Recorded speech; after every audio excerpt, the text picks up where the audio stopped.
वक्रतुण्डमहाकाय सूर्यकोटिसमप्रभा निर्विघ्नं कुरु मे देव सर्वकार्येषु सर्वदा।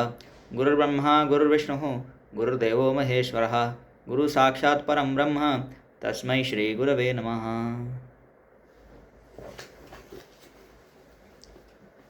तो हमने 4th चैप्टर में देखा कि विश्वामित्र जी राजा दशरथ के दरबार में आ गए हैं and he has some request to make. So आगे देखते हैं पेज 5। काले काले पृथक ब्रह्मन् भूरि वीर्य विभूतयः भूतेष्व अद्भुतदयं यान्ति प्रलीयन्ते च कालतः। वाल्मीकि ने कहा, महाराज दशरथ के वचन सुनकर विश्वामित्र हर्षित हुए।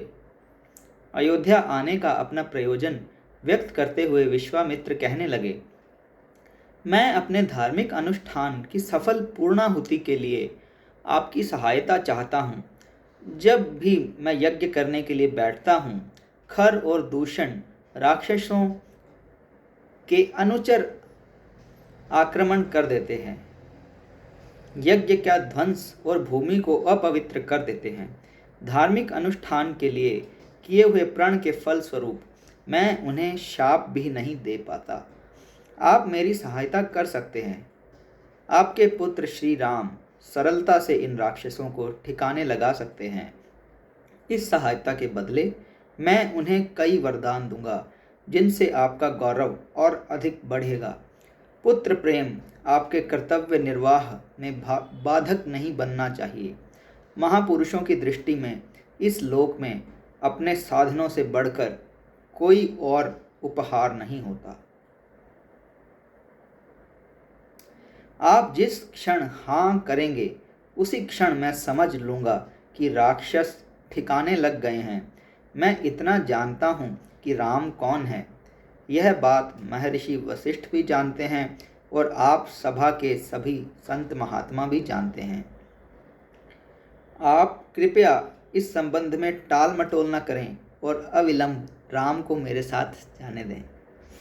इस घोर अप्रत्याशित आग्रह को सुनकर महाराज कुछ क्षणों के लिए निरुत्तर और स्तब्ध हो गए। फिर उन्होंने अपने आप को संभाला और कहा, राजऋषि, राम अभी 16 वर्ष का भी नहीं हुआ है, इसलिए अभी वह युद्ध करने के योग्य नहीं है। उसने तो अभी कोई युद्ध देखा भी नहीं। मुझे अपने साथ चलने का आदेश दें तो मेरी विशाल सेना राक्षसों का विनाश करने के लिए आपके साथ हो ले, परंतु मैं राम से पृथक नहीं हो सकता। सभी प्राणी अपने बच्चों को स्वाभाविक रूप से प्यार करते हैं। बुद्धिमान लोग भी प्रेमवश अपने बालकों को असाधारण बखेड़ों से दूर ही रखते हैं। इस प्रकार वे अपना सुख, संपत्ति, पत्नियों को, यहाँ तक कि बच्चों को त्यागते नहीं। मैं राम को अपने से अलग नहीं करूँगा। मैंने राक्षस रावण के बल के बारे में भी सुना है। क्या वही तो नहीं जो आपके अनुष्ठानों का ध्वंस करता हो? यदि ऐसा हो तो आपकी सहायता कैसे की जा सकती है?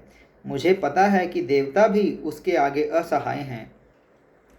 समय समय पर ऐसे महाबली इस धरती पर जन्म लेते रहते हैं और समय आने पर वे संसार के रंगमंच को छोड़कर चले जाते हैं।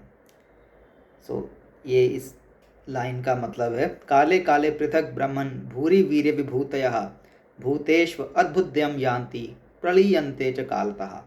समय समय पर ऐसे महाबली इस धरती पर जन्म लेते रहते हैं और समय आने पर वे संसार के रंगमंच को छोड़कर चले जाते हैं। इतना सुनते ही विश्वामित्र आग बबूला हो बैठे। यह देखकर महर्षि वशिष्ठ बीच में पड़े और अपने वचन से ना पीछे हटने के लिए राजा से आग्रह किया और कहा, राम को महर्षि के साथ जाने दें। महाराज, आपके लिए अपने वचन से हटना शोभा की बात नहीं। विश्वामित्र की देखरेख में राम सुरक्षित हैं।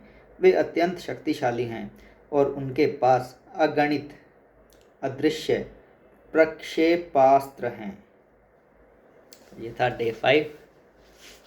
लेट्स सी कि आगे क्या होता है। जय गुरुदेव।